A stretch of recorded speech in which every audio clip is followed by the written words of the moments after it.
Hello, my name is Parker. I use he, him pronouns, and this is day 10, double digits, of my video challenge. I'm like going through a lot of internal dialogue right now.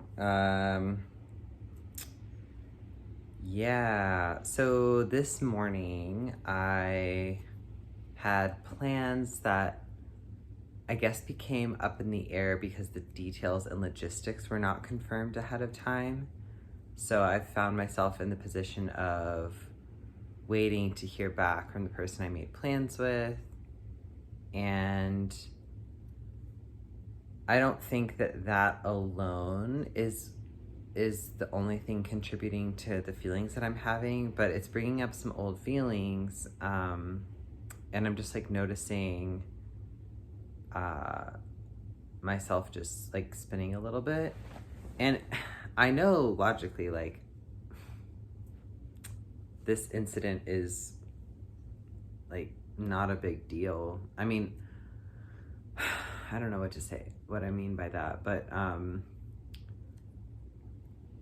I guess I really value and respect people's time, and I feel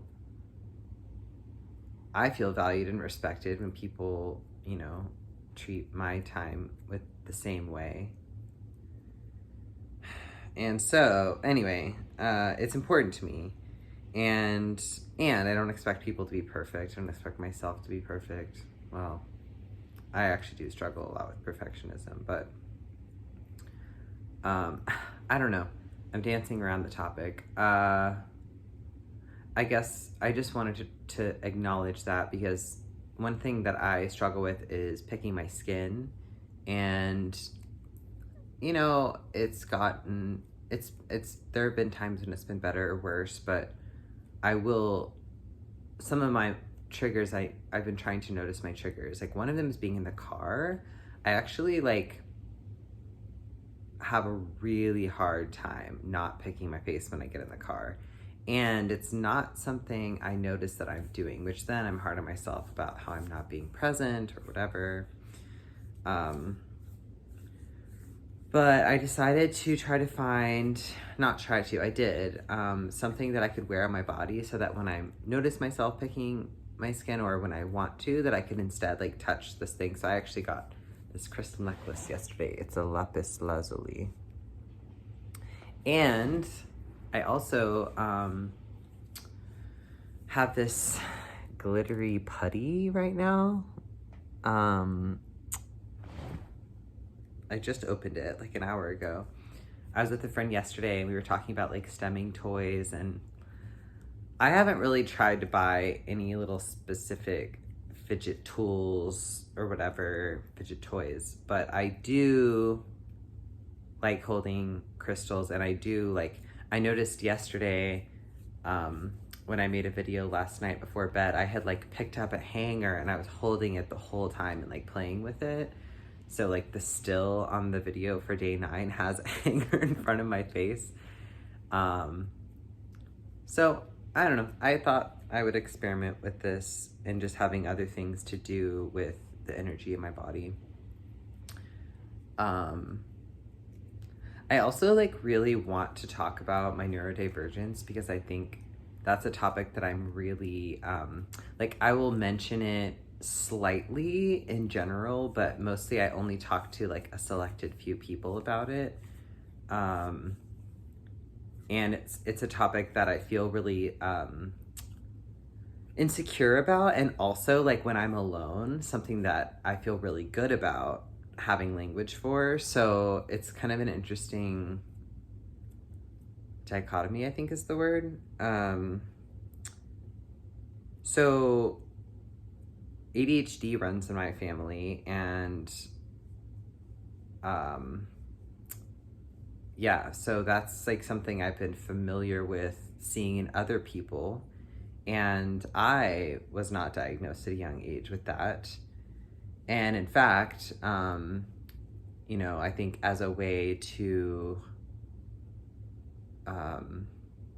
not draw attention to myself, I think that I've been masking well, I have been masking like my neurodivergence from a very young age, because I just wanted to like prove that I was okay and that like people didn't need to worry about me, and I could see things that other people were struggling with, and I could be like, I could learn from that. And also, like, as it turns out, it's been something I've been struggling with for a long time, so, and not had like support for. Last year, about a year ago, maybe a little over a year ago, I did get a formal diagnosis for ADHD, and like that didn't really change my life very much, I would say, because I was so like unsurprised by it. I don't know, it's interesting. I was just kind of like, okay, like I feel like I've I don't know, since I have gotten sober and been in recovery and like had a lot more support in my mental health care, I feel like I just keep collecting diagnoses. I'm like, okay, I have this, okay, I have this, I have this. And so it's just like another one. I was like, okay. At the time, you know, I told my practitioner that like I wasn't seeking medication for me at that time. I'm still not on medication for it, but that I just like wanted tools and help, and then I stopped seeing that practitioner because I lost my insurance. So that was kind of just like in the background. I think there's also a part of me that was like, well, I've been dealing with it this whole time. Like I'm fine to keep dealing with it. Then fast forward to like the beginning of this calendar year, and I was going through a breakup and also dealing with a big fatigue flare up. And this is something I have been struggling with my whole life, is going through periods of time where I have such intense fatigue that I am unable to function. And when I was younger, I didn't have mental health support in a professional setting, but I did have a lot of doctors. I had a neurologist because I had migraines and seizures, and I was getting sick all the time, and I had like great health insurance because my dad was retired from the military, so we had that. But like no one could ever figure it out, and like this continued throughout my life of me going through these periods of time where I'm just like not able to cope. And anyway, this year, at a time that was happening, I was like really trying to figure out like what it is that's contributing. Like I had to take a lot of rest, and at the same time, a friend suggested that I read the book Unmasking Autism.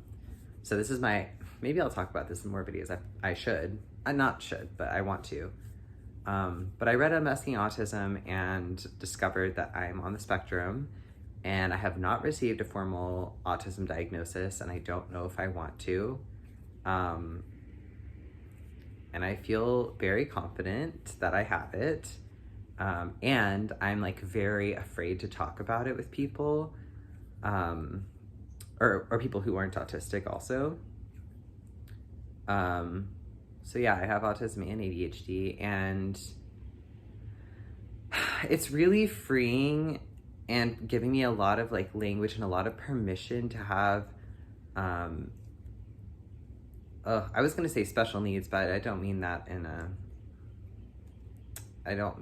the way that that phrase is used, but to have particular needs, to have needs, honestly. Like I think that,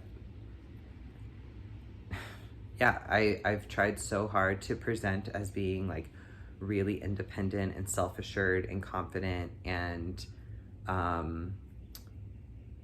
to take care of myself and just like not need anything from other people, because that makes me feel really vulnerable.